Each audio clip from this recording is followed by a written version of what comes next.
Espresso is the fundamental ingredient to every coffee beverage we love, so it has to be good. With your Beanz subscription, you're getting incredible coffees with every delivery, and they need to be dialed in to get the best flavors possible. I'm Sarah Dooley, here to help you dial in your next coffee. Let's dial in Belly Warmer by Methodical on the Smart Grinder Pro and the Bambino Plus. Now, assuming you've already selected the double shot option on the Smart Grinder Pro and placed a single wall double shot basket in the portafilter, we're at the same starting point. Here's what my bar setup looks like from accessories to placement. Pause here if you need a minute to set yourself up for the brew along. At minimum, grab a dry towel.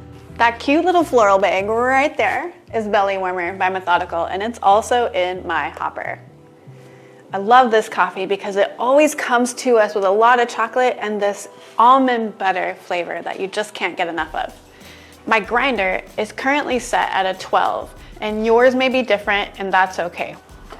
Remove your portafilter and just dry and wipe it out. Remove any leftover coffee from the previous brew cycle. I also like to purge the brew group for 2 short seconds just to refresh the system, and we'll grind coffee at the same time. So let's start the grind cycle. Press the portafilter and purge. My starting brew recipe is 18 grams of freshly ground coffee. We're going for 25 to 30 seconds of total brew time, resulting in just under 2 ounces of espresso.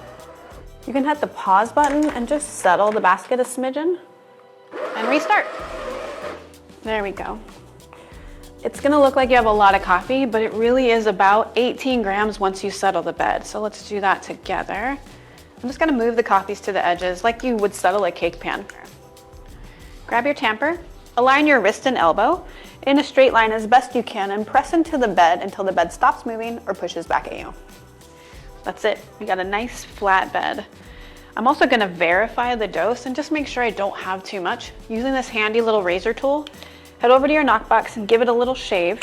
And if any coffee comes off the top, gently nudge it into your knockbox. Now give it one more quick polish. There's no pressure needed on this last one, just a little twist. And I'm ready to brew a shot. Insert the portafilter and just lock it into place.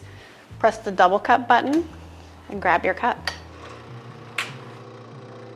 You shouldn't see the first drop of espresso until around the 7 to 9 second mark. The machine starts at a low pressure and water is moved through the puck up to high pressure. That's called pre-infusion. This will result in a slow saturation of the bed and a full extraction of sugars, acids, omegas, and lipids that make up a delicious espresso. Textbook. There's the shot I was looking for. Crema looks beautiful. We have a really uniform bubble size. I'm smelling the almond butter. It's so great. Super smooth, really silky body, chocolatey undertones, a little bit of that cookie almond butter flavor. Did your shot look and taste like mine?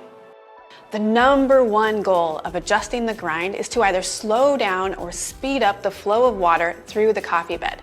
Don't be afraid of this step. We can always adjust it back. If the water flow is too fast, the coffee may taste sour. Adjust the grind a couple of notches finer to slow down the water flow through the bed. If the flow is too slow, the coffee could taste bitter or roasty. Adjust the grind a couple of notches coarser to speed up the flow of water through the coffee bed. Over time, all these steps will become second nature, and you'll go from having good coffee sometimes to great coffee every time. I'm Sarah Dooley, here to help you dial in your next coffee.